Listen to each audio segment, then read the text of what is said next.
You are standing at Mother Bethel AME Church, the mother church of the African Methodist Episcopal denomination. Begin by noticing the building itself and its relationship to the street and the older city around it. Observe the scale, the materials, the way the structure meets the sidewalk. This is not simply a historic marker or a monument to the past.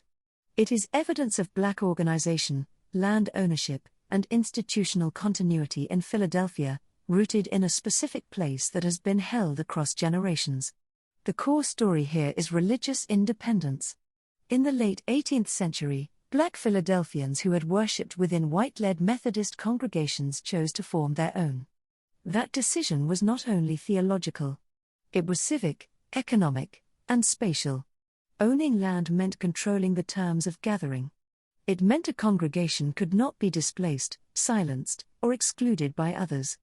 It meant the building could serve multiple purposes: a school before formal education was widely accessible, a meeting hall before political organizing was protected, a site of mutual aid before public systems served Black communities fairly, and a station in the work of abolition when freedom itself was contested.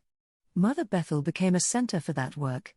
The church supported freedom seekers, organized education, provided burial grounds, and anchored a network of Black institutions across the city. The denomination that began here grew into a national and international body, but the mother church remained on this ground, adapting through centuries while holding its original mission. As you stand here, consider what it means for a community to own the place where it gathers. Land ownership was not incidental to Black religious life in Philadelphia. It was foundational. It allowed congregations to build, adapt, and endure across generations. It turned worship into a durable form of public life, a base from which other forms of power and care could grow. This stop opens a route that moves through Baptist, Presbyterian, Episcopal, United Methodist, and contemporary traditions. The denominations differ, the neighborhoods change, the centuries shift, but the pattern repeats: claim space, gather people, protect memory, and turn faith into civic power. One question to carry forward: what changes when a community owns the ground where it gathers? You are standing at Tindley Temple United Methodist Church. Begin by observing the building itself. Notice how it faces Broad Street, not as a retreat but as a declaration, a structure built to be seen and heard in the public life of the city. This is sacred architecture with civic ambition. The Reverend Charles Albert Tindley led this congregation in the early 20th century, and his work here extended far beyond the pulpit. He composed hymns that became cornerstones of the gospel music tradition, songs that carried theological depth, emotional power, and social vision. His music traveled through migration routes, into storefront churches and grand sanctuaries alike, shaping the sound of Black worship across generations. This building is evidence of how sacred music became a form of leadership. A hymn could teach doctrine, sustain hope, encode resistance, and build community all at once. Tindley's compositions did not simply reflect faith, they organized it, giving congregations a shared language in times of displacement and change. Because this is a hidden stop on the route, consider it a reward for deeper listening. Philadelphia's Black church history is not confined to a few famous names or landmark buildings. It lives in places like this, where the work of gathering, teaching, protecting memory, and turning faith into durable public life continued across decades. From Mother Bethel forward, the pattern repeats: claim space, gather people, sustain tradition, adapt to new challenges. Here is your reflective question: how does a song become a form of leadership?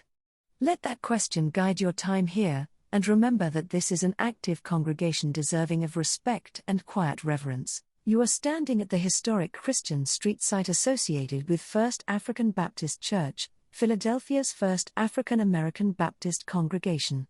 Begin by noticing what is present now: the marker, the streetscape, and the surrounding fabric of Christian Street.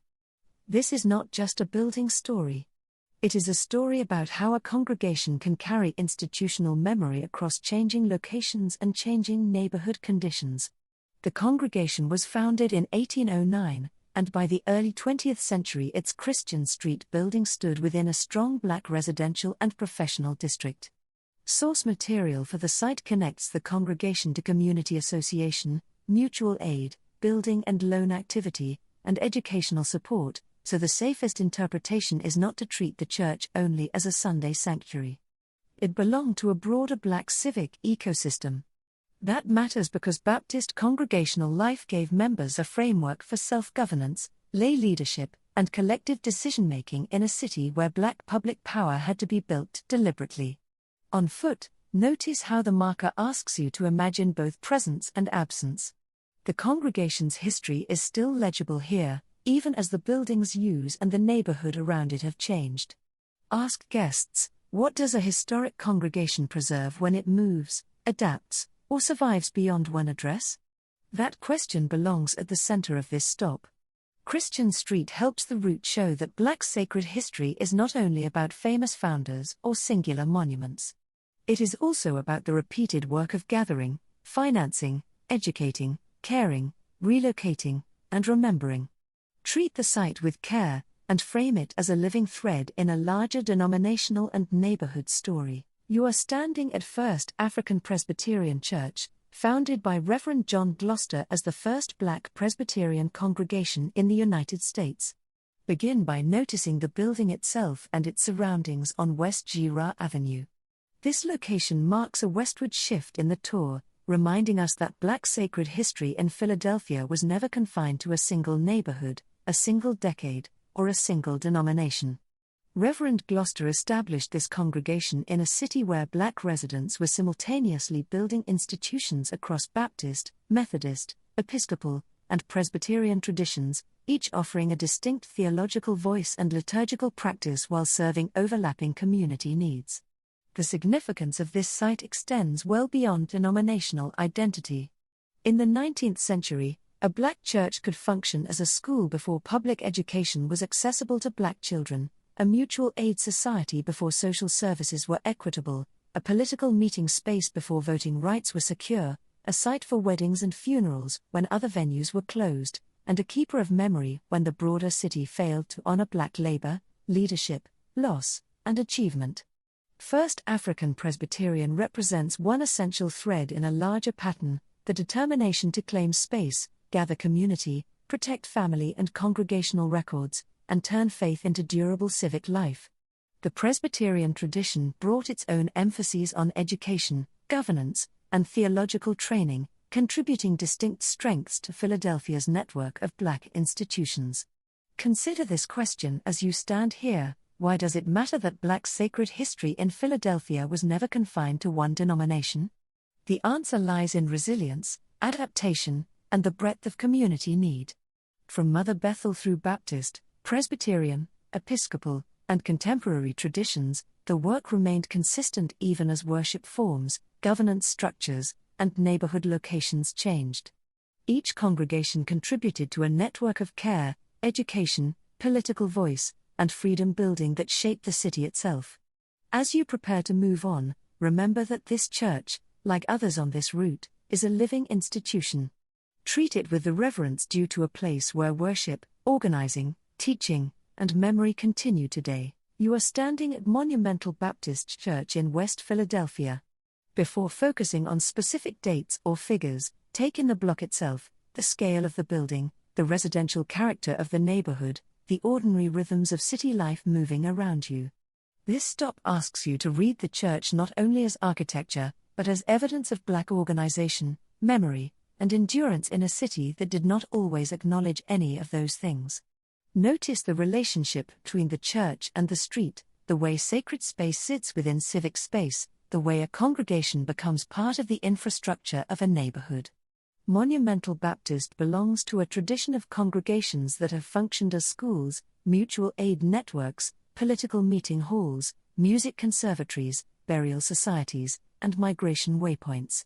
The church has been connected to stories of the Underground Railroad and freedom networks, though much of that history was preserved through oral tradition, congregational memory, and quiet witness rather than public monument or official record. In this tour, sacred history is civic history. A church could be a classroom before formal access was secure, a refuge before legal protection was guaranteed, a gathering place before political voice was recognized, and a keeper of names and stories when the city around it forgot who had labored, worshipped, organized, taught, preached, and buried loved ones here. This stop rewards the guest who moves past the headline landmarks and listens for quieter forms of witness. From Mother Bethel through Baptist, Presbyterian, Episcopal, Methodist, Pentecostal, and contemporary Black church traditions, the pattern repeats across denomination, neighborhood, and century: claim space, gather people, protect memory, and transform faith into durable public presence. The form changes, but the work continues. Consider this question: what kinds of freedom stories survive because congregations carried them quietly? Let that question sit for a moment. Then recognize that you are standing in one answer. Philadelphia's Black church history is not a side chapter or a supplement to the civic story. It is one of the city's most reliable maps of leadership, care, survival, resistance, and hope. Please honor this as a living institution, avoid blocking entrances or disrupting activity, and carry forward the understanding that sacred space and civic space have never been separate here. You are standing at White Rock Baptist Church on Chestnut Street in West Philadelphia. Begin by noticing the building and the corridor it occupies. This is not a monument site in the narrow sense, it is a working institution with a long local presence. The church's public history emphasizes more than a century in West Philadelphia and ministry with local, national, and global reach. That gives this hidden stop its value. It lets the tour step away from only the famous origin points and listen for the steadier story of continuity. The safest historical frame here is congregation as anchor. A church like White Rock helps people mark time: pastors, families, funerals, youth programs, anniversaries, music, neighborhood relationships, and the ordinary labor of showing up week after week. Those details may look modest compared with a national civil rights headline, but they are how institutions endure. In a city shaped by migration, housing change, disinvestment, and renewal, long-serving congregations become places where memory remains organized. On foot, ask guests to notice the relation between sacred space and street life. How does a church signal welcome? How does it hold continuity while the blocks around it change? How does ministry become civic presence? Keep this stop grounded and respectful.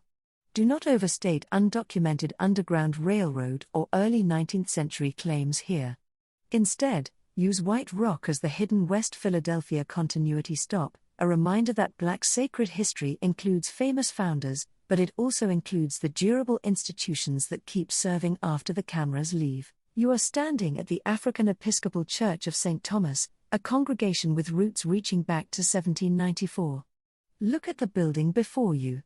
It may not be the original structure, but it carries the institutional memory of one of the most significant acts of religious self-determination in American history. Notice the neighborhood around you. This West Philadelphia location reflects migration patterns within the city as Black Philadelphians moved, built, and rebuilt sacred space across generations. The core story begins with Absalom Jones. Born enslaved, he purchased his freedom and became a founder of the Free African Society alongside Richard Allen. When he and other Black members were pulled from their knees during prayer at St. George's Methodist Episcopal Church in 1787, they left and built their own institutions. Jones chose to remain Episcopalian. In 1794, St. Thomas African Episcopal Church was established, and in 1804, Jones was ordained, becoming the first Black Episcopal priest in the nation. This congregation was never only a place of Sunday worship. It was a mutual aid society, a school, a forum for abolition, a center of care during epidemics, and an anchor of dignity in a city that restricted Black citizenship at every turn. The Episcopal tradition brought liturgy, structure, and connection to a wider denominational body, but the leadership and mission were unmistakably Black and Philadelphian. Consider this: when a community is excluded from existing institutions, what does it preserve and what does it transform when it builds its own? St. Thomas is part of a broader map. From Mother Bethel to this site, you are tracing not just denominations but strategies of survival, memory, and public presence. Respect this as a living congregation, not a monument. The work Absalom Jones began continues. You are standing at Bright Hope Baptist Church on North 12th Street. Begin by noticing the building's presence in North Philadelphia's civic landscape. This is not simply a church facade. It is evidence of Black organizational power and continuity across generations. The core story here is civil rights-era church leadership. Bright Hope was connected to Reverend William H. Gray, Jr., one of the Black ministers who supported Martin Luther King, Jr. and the wider civil rights movement. The church's own history records that on October 27, 1963, Dr. King spoke at the groundbreaking ceremonies for a new church and youth center. That detail matters because it keeps the story precise.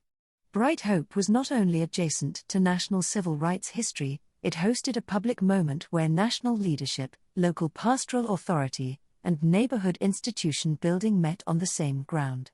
On foot, ask guests to think about what a groundbreaking ceremony means. It is not just construction. It is a statement about permanence, youth, resources, and future public presence. For a Black congregation in North Philadelphia, a church and youth center represented more than expanded space. It represented investment in people, formation, and civic power. This stop helps the tour move from early independent church founding into 20th century public leadership. What does it mean when a pulpit becomes a platform for public courage? Let that question guide the stop. Keep the tone specific, and avoid turning the site into a generic civil rights symbol. Bright Hope's strength is that it shows how national movements needed local institutions sturdy enough to host, fund, organize, and continue the work after the speech ended. You are standing at Deliverance Evangelistic Church, a modern Pentecostal landmark organized in 1961. Before moving to interpretation, take in the building itself. Notice the scale, the visibility from the street, and the infrastructure required to support a large congregation. This is architecture built for gathering. It reflects a later chapter in Black sacred life, when some congregations grew into major urban institutions with reach far beyond the founding circle that first met to pray. The safest source-based frame is growth, Pentecostal worship, and North Philadelphia institutional presence. Avoid claiming more than the record supports about broadcasting or specific programs unless those details are separately documented. What can be said with confidence is that Deliverance helps the root show a different kind of sacred power from the early foundation churches. Mother Bethel, St. Thomas, First African Baptist, and African Zor helped tell the story of independent Black religious organization in the late 18th and 19th centuries. Deliverance shows how that inheritance continued in the 20th century through Pentecostal worship, large-scale gathering, and modern church infrastructure. On foot, ask guests to consider scale. What does a large church make possible? More seating, more staff, more ministries, more visibility, and more responsibility. What does it risk? Distance, complexity, and the challenge of staying rooted while growing. This stop should feel contemporary, not nostalgic. It reminds guests that Black sacred Philadelphia is not only preserved in old markers. It is still being built, maintained, and reinterpreted in active institutions across the city, including here in North Philadelphia. You are standing at Mother African Zor United Methodist Church on North Broad Street. Begin by noticing the building itself and the neighborhood around it. This is not simply a historic marker. It is evidence of Black organization in Philadelphia across generations. Mother African Zor belongs to the Methodist tradition, part of a broader network of Black churches that built parallel institutions when the city offered few pathways to full civic participation. The congregation organized education before public schools served Black children reliably. It provided mutual aid before social safety nets were accessible. It created credit systems before banks extended fair terms to Black families. And it preserved Underground Railroad memory, connecting this site to Philadelphia's Freedom Network. In this way, sacred history is also civic history. A church could be a school, a mutual aid society, a meeting hall, a music room, and a keeper of memory all at once. The work was practical and spiritual, rooted in worship but extending into every dimension of community life. Mother African Zor represents continuity with adaptation. The Methodist tradition brought its own governance, hymnody, and theology, but the pattern remained consistent with other Black congregations across the city: claim space, gather people, protect memory, and turn faith into durable public life. As you stand here, consider this question: how many kinds of freedom can be organized from a church basement, classroom, or meeting room? Let that question sit for a moment. Then remember that this stop is part of a longer route through Black church history in Philadelphia, from Mother Bethel through Baptist, Presbyterian, Episcopal, and contemporary traditions. The form changes, but the work repeats. Please respect this as an active house of worship. Avoid blocking entrances and treat the site as a living institution, not a museum object. You are standing at Zion Baptist Church, where Reverend Leon H. Sullivan served as pastor from 1950 until 1988. Begin by noticing the scale and prominence of the building on North Broad Street. This was a pulpit with reach, and Sullivan used it to address not only the spiritual needs of his congregation but also the material conditions of Black Philadelphians: employment discrimination, limited access to training, business exclusion, and the need for economic self-determination. Source material connects Sullivan's work here to the selective patronage movement, the Opportunities Industrialization Centers, and the Sullivan Principles. In 1964, Sullivan opened the Opportunities Industrialization Center to provide vocational training. The model expanded nationally and internationally, and it made job preparation part of a larger civil rights strategy. The Sullivan Principles, launched in 1977, used economic leverage to challenge racial injustice in companies doing business in apartheid South Africa. Keep the language precise. These principles pressured companies and shaped anti-apartheid corporate accountability debates. They were not a single-handed solution to apartheid. That precision makes the story stronger, not weaker. On foot, ask guests what happens when spiritual authority is used to build economic power. Sullivan's answer was practical. A sermon could call for justice, but a church could also train workers, pressure employers, organize boycotts, and speak across national borders. Zion Baptist shows that Black sacred history in Philadelphia is not only about survival. It is about strategy. It is about converting moral credibility into institutions that could change hiring, training, corporate conduct, and public imagination. You are standing at Campbell AME Church and the historic Black burial ground connected to it. Before moving to interpretation, notice the site itself. This is not only a church building. It is also a burial ground, a piece of claimed land, and a physical record of Black organization in Frankfurt. The core story here is death care, memory work, and the community responsibility to honor those who came before. In the 18th and 19th centuries, Black Philadelphians were often excluded from public cemeteries or relegated to segregated sections. White-controlled burial grounds either refused Black families entirely or assigned them to marginal plots with minimal dignity. Congregations like Campbell AME responded by securing their own burial grounds, ensuring that their dead would rest with dignity and remain part of the community's living memory. This was not symbolic. It was practical, sacred, and civic work. A burial ground is a form of land ownership, a statement of permanence, and a refusal to be erased. It is also a site of care. Families returned here to mourn, to remember, and to teach the next generation who had built the neighborhood. The work of remembering the dead was not left to chance. It was organized, protected, and passed down through congregational stewardship. Across this tour, you have seen how Black churches in Philadelphia functioned as schools before formal access was secure, mutual aid societies before public systems were fair, political meeting places before power was protected, and centers of sacred music before Black sound was widely honored. Here, add another layer, they were also keepers of memory when the city around them forgot. This burial ground is evidence of that work. It is a place where the dead remain present, where land was claimed, and where a congregation took responsibility for continuity across generations. The question this site asks is direct: who is responsible for keeping a community's dead present in public memory? Let that question sit. Then consider how it connects to the broader pattern of this route. From Mother Bethel forward, Black congregations have claimed space, gathered people, protected memory, and turned faith into durable public life. This burial ground is part of that work. You are standing at Enon Tabernacle Baptist Church, East. Begin by noticing the size of the campus and the modern infrastructure required to hold and serve a large congregation. This is evidence of Black organization in Philadelphia, built over generations and sustained through intention, resources, and collective will. The core story here is contemporary Black Baptist scale, outreach, and the present-day church as community anchor.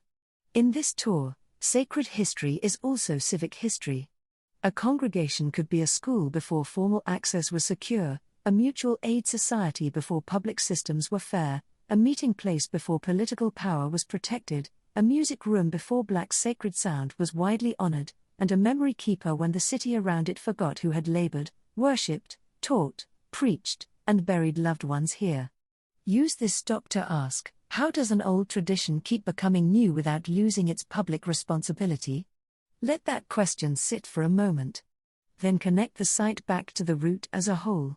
From Mother Bethel through Baptist, Presbyterian, Episcopal, Methodist, Pentecostal, and contemporary Black church traditions, the pattern is continuity with adaptation.